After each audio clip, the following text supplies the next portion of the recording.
para um AVC isquêmico?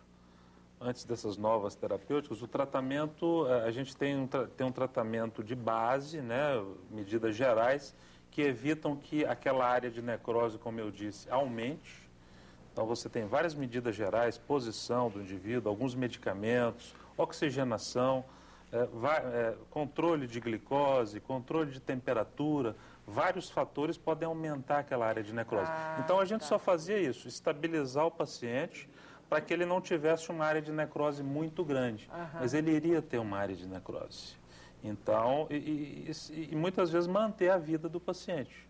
O indivíduo faz um edema muito grande, você toma medidas para edema, às vezes até cirurgia, quando o edema cerebral é maligno. Ou seja, a gente tentava diminuir a morbidade e a mortalidade, mas não tratar efetivamente aquela área de isquemia. Entendi. Agora, doutor Elias, como com o avanço da idade as pessoas vão tendo mais susceptibilidade de sofrer um AVC isquêmico, não existe algum exame preventivo de estudo dessas artérias, dessas veias, para ver se há alguma obstrução, se há alguma gordurinha presa, placa de gordurinha presa numa dessas artérias e veias aí, e a pessoa, antes de ter o prejuízo de oxigênio, ela poder tomar um trombolítico, de repente dar uma limpada nessas artérias e veias? Sim, Aurélia, isso acontece assim, nos pacientes jovens, abaixo de 40 anos, a gente acaba não suspeitando. E também não pesquisa, a menos que tenha uma patologia cardiovascular associada, por exemplo, uma arritmia cardíaca.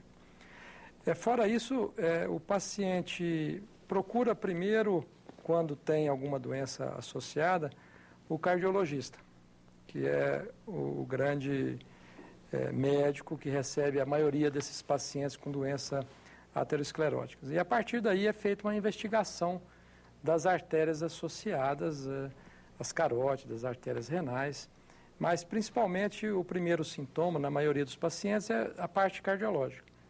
E foi através dos tratamentos da isquemia coronariana que evoluímos para o tratamento da isquemia neurológica. E aí, nesses casos, o paciente passa por uma série de exames, o exame mais, digamos, simples seria o ultrassom Doppler das artérias carótidas. A partir daí, a gente pode fazer a angiorressonância, a angiotomografia, mas o exame realmente que vai determinar um estudo completo das artérias cervicais e intracranianas é a arteriografia cerebral. Qualquer um pode fazer? Não, a gente faz nos pacientes que têm indicação. Mas, a princípio, todos os pacientes que têm necessidade, podem ser submetidos a esse exame. É interessante isso, porque isso é uma maneira de prevenir, né? Por exemplo, uma pessoa que se encontra, uma pessoa que tem uma pressão alta, uma pessoa que é mais gordinha, sei lá, ela já pode, de repente, uma vez por ano, fazer um estudo dessas artérias aí, para, de repente, não acontecer uma coisa horrorosa, um problema horroroso desse, que pode atrapalhar um lado do corpo, ela pode... Quais são os prejuízos, além, por exemplo, a fala também pode ser prejudicada, né? Isso. A visão... Todas as funções cerebrais, quer dizer, força, movimento, sensibilidade, linguagem, cognição, conhecimento. Então, muitas pessoas desenvolvem quadros demenciais, semelhantes a quem tem Alzheimer, por exemplo. Entendi. Então, ele perde funções cognitivas importantes. E, às vezes, perde totalmente uma capacidade de trabalho. Mas você falou em prevenção, os métodos de imagem evoluíram bastante, demais. Mas nem tudo a gente ainda consegue fazer assim com segurança. Então, uma angiografia, como o Elias falou, tem as indicações da angiografia, porque é um método tem que tomar intervencionista. contraste ou não? Você quer falar Isso. sobre a angiografia? É isso que o Dr. Paulo estava falando, que realmente, assim, chega para fazer a arteriografia os pacientes que têm indicação precisa. Se eu chegar lá e falar, faz uma arteriografia, como é que chama? Arteriografia cerebral. Em mim? Não pode. Primeiro eu vou solicitar um ultrassom de carótidas. É óbvio que aí tem toda uma avaliação de exames laboratoriais, alguma história familiar também que de coronariopatia, alguma coisa associada a doenças isquêmicas coronarianas ou cerebrais. Então aí a gente vai fazendo essa pesquisa e a partir do momento em que se detecta alguma estenose, por exemplo, estenose de carótida, mesmo que o paciente não tenha tido O que é uma nada. estenose, doutor? A estenose é um estreitamento da parede da luz arterial. Então a luz da artéria vai fechando aos pouquinhos, mesmo assim o paciente não tem sintomas. Neste caso, a gente pode fazer um tratamento por via endovascular, que é a colocação do stent, como prevenção e tratamento também, tratamento do estreitamento e prevenção do AVC. Né? Então, são situações que a gente tem no dia a dia. Isso nos pacientes que não têm sintoma. Né? Nos pacientes que têm sintoma, aí já é diferente. Aí já é direcionado para esses exames. É mais fácil. Agora, o prognóstico, por exemplo, de uma pessoa que tem um AVC isquêmico e faz o seu tratamento via endovascular, o prognóstico é muito melhor, a recuperação da pessoa é muito mais rápida, não é, doutor? Não, eu não chamaria, bom, eu colocaria aí a via endovascular, a via intravenosa também, no caso do AVC isquêmico. Né? Então, eu considero o tratamento do fibrinolítico por via venosa como sendo uma técnica endovascular também. Você fala o medicamento. O medicamento, para desobstruir as artérias. Isso, Então, assim, a partir da utilização desses fibrinolíticos, isso aí houve uma mudança enorme no tratamento do AVC e na perspectiva desses pacientes, né? Porque antes realmente a gente ficava observando a evolução do AVC. Hoje a gente consegue, dependendo do tempo, reverter completamente o quadro e o paciente não apresentar nenhum sintomas ou sinais após um AVC ou uma oclusão de uma artéria importante. Né? E só de não ter ali o crânio aberto, a recuperação, eu imagino que seja muito mais rápida, né? Muito menos incomodativa. Não é? E é importante também a população saber, né? É importante tudo isso, reconhecer, levar para tratamento, mas nem todos são passíveis de tratamento. Isso que nós estamos falando tem os critérios de inclusão e os critérios de exclusão. O que seria a exclusão? Por exemplo, um indivíduo com hipertensão muito elevada, ele não pode fazer o trombolítico. Né? Se ele está usando um anticoagulante, um medicamento que previne a formação de êmbolos, ele não pode usar o fibrinolítico, o trombolítico. Se ele tem uma lesão muito extensa, né, uma artéria muito grande foi obstruída, o risco de sangramento, se a gente fizer o trombolítico, é muito alto.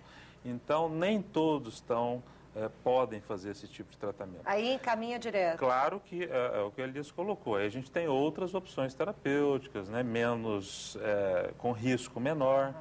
Mas isso tudo está evoluindo muito, né? Daqui a algum tempo, acho que a gente vai conseguir abordar uma quantidade muito grande de pacientes e melhorar o prognóstico de muita gente. Agora, o seguinte, para a gente encerrar. O paciente, já apareceram os primeiros sinais de dormência, né? Um lado paralisado, perna enfraqueceu, a visão ficou turva. Vixe, acho que eu preciso correr. Para onde que ele vai? Doutor Elias. Aurélia, um serviço de emergência, né? De preferência o hospital que estiver mais próximo da sua residência, né? Para a gente ganhar tempo. A grande maioria dos hospitais aqui de Goiânia, os privados, já tem não vou dizer 100%, mas já tem uma unidade, em alguns hospitais já tem uma unidade já preparada para receber os pacientes, né? E caso não seja, digamos assim, totalmente específica em neurologia, mas já tem uma certa orientação e eventualmente encaminhar para um centro mais especializado. No caso do serviço público, eu infelizmente não trabalho, né? O doutor Paulo...